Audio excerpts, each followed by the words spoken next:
YouTube, and welcome back to my Random Thoughts on Thursdays. This week I'm doing a 70s and 80s kids tag.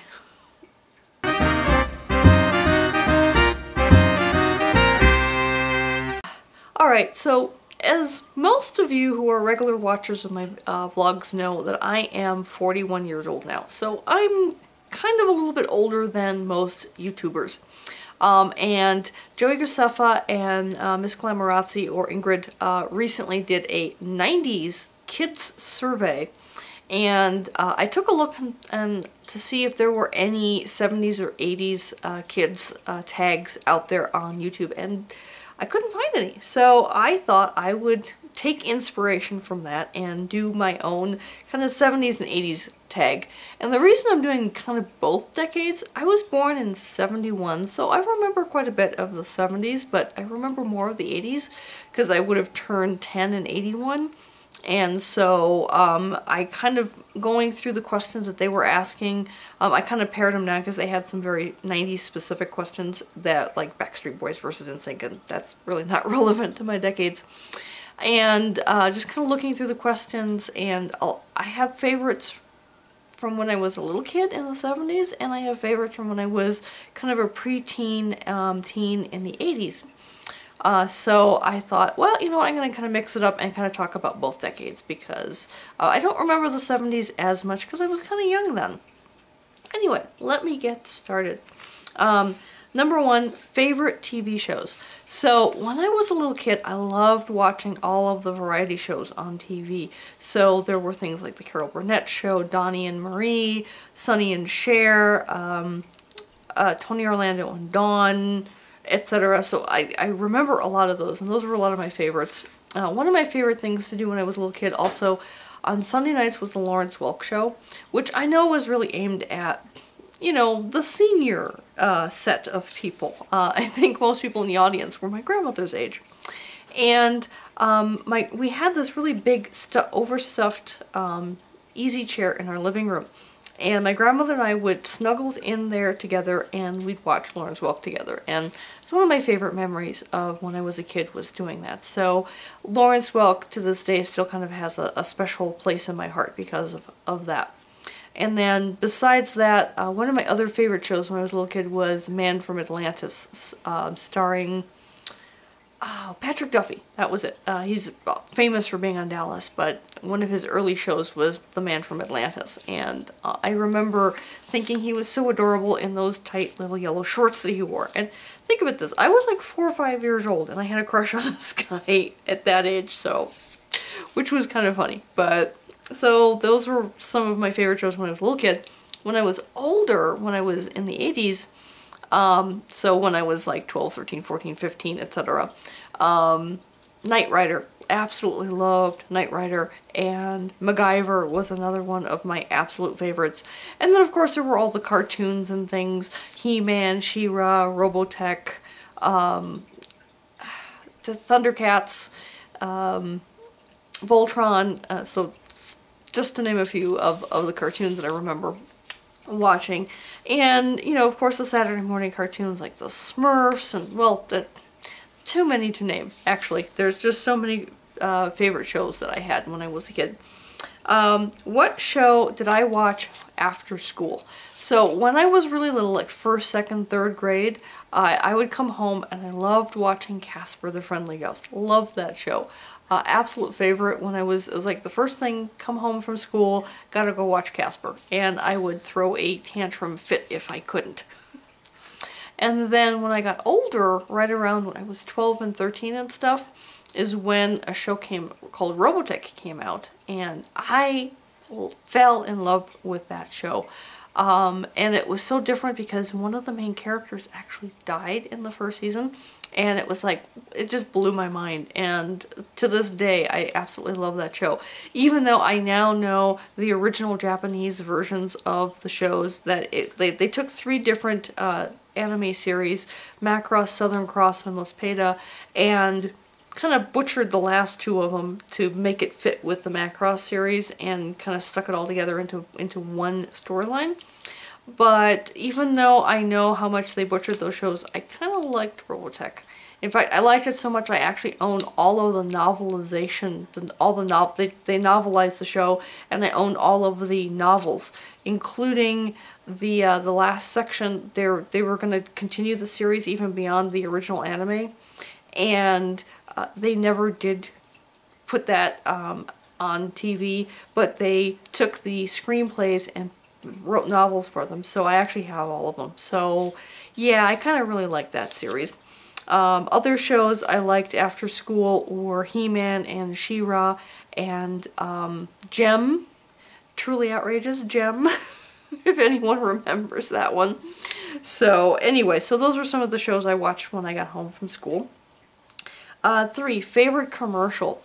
Admittedly, I don't remember a lot of commercials from when I was a kid, but one that I definitely remember was the gal, it was for a perfume called Enjoli, and it was this woman singing about, I bring home the bacon and I fry it up in a pan, and I never let my man forget he's a man, or my whatever. I mean, if anyone remembers those Enjoli commercials about that, that one sticks in my mind even to this day. It's one of my favorite commercials. So favorite clothing store. So when I was a kid, we used to shop at a store in Chicago called Weebles. They were kind of like the local version of Macy's in Chicago. I mean, Marshall Field's was a larger version of Weebles. I guess Marshall Field's was sort of the Macy's of Chicago, but Weebles was sort of a smaller version of it. And so, and it was closer to where we lived as well, because Marshall Field's was downtown, and we didn't go downtown very often. So we shopped at Weebles quite a lot. So when I was a little kid. And then when I got older, especially after I started babysitting and actually earning some of my own money, I also loved shopping at the Gap. So I know actually in the 90s Kids Survey, they talked about liking to go at the Gap, but I actually liked the Gap back in the 80s too. So they've been around a while. And it was a good place to shop when I was a teenager, when I could afford to, which wasn't very often, but it was kind of nice to shop there. Weirdest fashion trend. But for me, I guess the weirdest fashion trend that I never understood and I never participated in was in the 80s. I don't know if you ever saw some of the early Madonna videos where she had these weird things on her hands. Kind of like, and my classmates when I was in like 6th, 7th, 8th grade, they would take like rubber bands for your hair and kind of twist them around their fingers and have these weird kind of, like, it wasn't a glove, it was just a rubber band around your hand, and it looked weird, and I don't know, I never got it. The weirdest fashion trend I ever participated in was the purple and pink colored feathers that you would clip into your hair, which I think are actually coming back, or have come back, and maybe they're out of fashion again. I don't know, I don't follow fashion trends, but they were quite popular in the kind of the mid-80s, and so I would have those in my hair sometimes because I thought they were kind of cool looking. Alright, favorite book.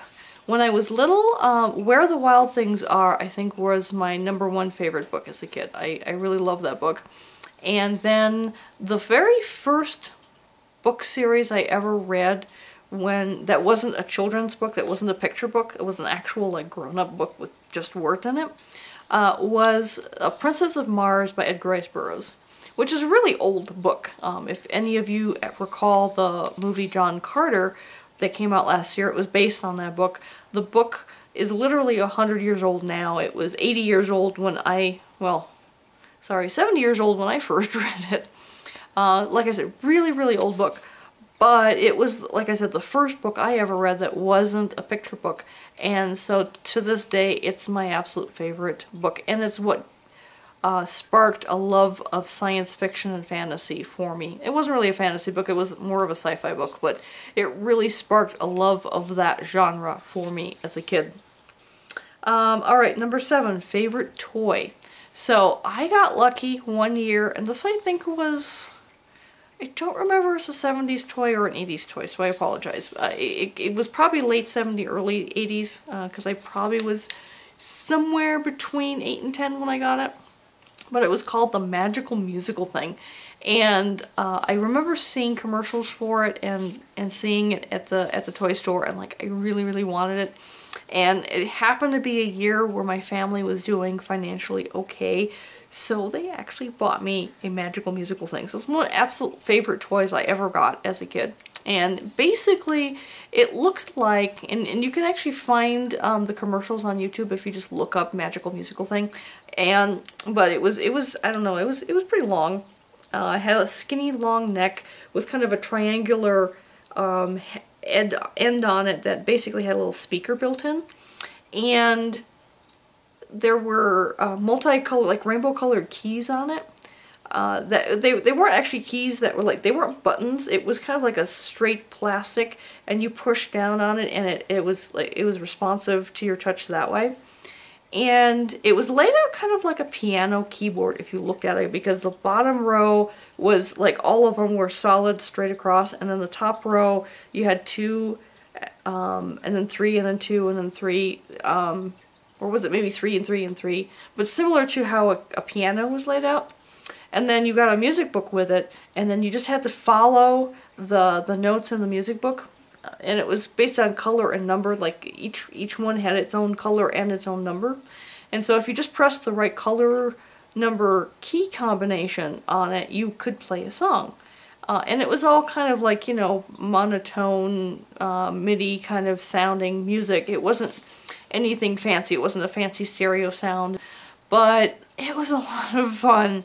And I loved making different songs on it and making up my own things. And, you know, I'm not a very musical person, but I just really love that toy. That was like one of my absolute favorite toys. Other toys that I had that were really cool. One was I had a Viewmaster, but I didn't have just, I actually had a talking Viewmaster. It was really cool because it was, instead of the regular Viewmaster, which was just kind of like a pair of goggles or something over your, that you held on your eyes and you just kind of clicked through to see the story. The talking Viewmaster, the discs had like a little record on the back of them, and you stick them in the talking Viewmaster, and this thing was kind of big and bulky. And when I was, because I got it when I was fairly young, I think 4 or 5, my grandmother would have to help me hold it because it was so heavy. It took like 6 C batteries. I mean, it was quite the chunky thing, because instead of just like I said, the goggle part, it had this whole big part beneath it that processed or played and produced the audio of the pictures, and it had to play the right audio piece with the right picture, because every time you advance the picture it would play another piece of audio, and then you'd advance the picture again and it would play the next audio piece and that kind of thing. So it was pretty advanced for its time. This was definitely from the 70s. This was definitely a 70s thing, and I just absolutely loved that. I would spend hours and hours, and we had quite a stack of talking Viewmaster discs as well. I remember like Cinderella and Bambi and a lot of the Disney ones and things. And my mom loved it too. She would play with it as well. So we'd sometimes fight over it because I wanted my turn and she was kind of hogging it sometimes. But that was a fun one as well. Alright, so favorite game. So as a kid, one game that we used to play a lot, it was similar to Parcheesi, if you're familiar with that game, but it was from Germany, and it was called Mensch ärgere dich nicht. It's literally exactly the same as Parcheesi, except you only play with 4 people instead of 6, but otherwise you still have the little pieces that move, and you have to get them home, and you can knock people off the board and that kind of thing. So it's identical to that game, but it's just called Mensch ärgere dich nicht in Germany. And the translation of that is, man, don't aggravate yourself. So that was a favorite game. And then I've always loved Monopoly. I'm not the best Monopoly player in the world by any means, and if I play with anyone who's good at all, I, you know, lose my shirt. But I've always kind of had fun with it. That's always been a fun one. And one other game called Rummy Fun. I think it's called Rummy Cube nowadays, but back in the 80s it was actually sold as Rummy Fun. And it's little tiles with different colored numbers on them, and you have to make these strings of numbers and things, and whoever runs out of tiles first wins, and then the other people get penalized based on what tiles they still have on their boards. So if you've ever played that one, that's another fun one that I've always enjoyed playing. Favorite music artist. So as a kid, like I said, I loved watching a lot of variety shows. So I loved Donnie and Marie, and I loved their music and things. Tony Orlando and Dawn was another one. I've always loved Tie a Yellow Ribbon on the Old Oak Tree. That's always been one of my favorite songs from my childhood. And so my mom had the album and things. And I loved Cher, Sonny and Cher, and Cher in general. My mom had a lot of those albums. I loved the Beatles as a kid. My mom had a lot of Beatles albums, and so I grew up listening to the Beatles a lot. And it was just those are my main ones that I really liked as a young kid. In the 80s, I got really into the Monkees, which I know is from the 60s, but they kind of had this comeback in the 80s. They even came out with a new album in the 80s and stuff, so I really enjoyed their music, and I loved watching the reruns of their TV show and that kind of thing. So I was a big Monkees fan in the 80s, which seems odd, but yeah, I was weird like that. Alright, and then finally, favorite candy or snack. And the one candy bar that I remember the most, and I think this was from the 80s, is whatchamacallit. I do remember I used to love those a lot. I also used to love those ring pops, you know, where you have those like, this kind of shaped like a big giant colored gem that you wore as a ring and you could suck on it. Like basically a lollipop.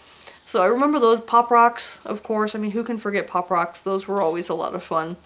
And Laffy Taffy, I think that came out in the 80s. And Jelly Babies. No, not Jolly was it Jolly Rancher?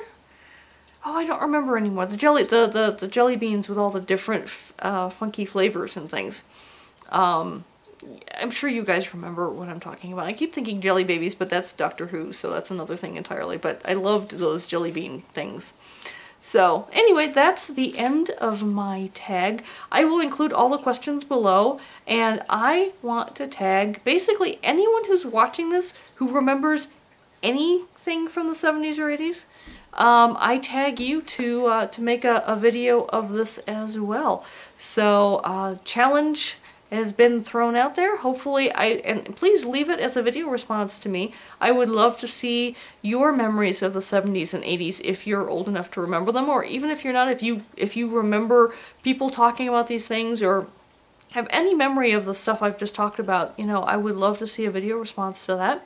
And please don't forget to like my video, and if you like my vlogs, you know, please do me a favor and subscribe. I'd really appreciate it.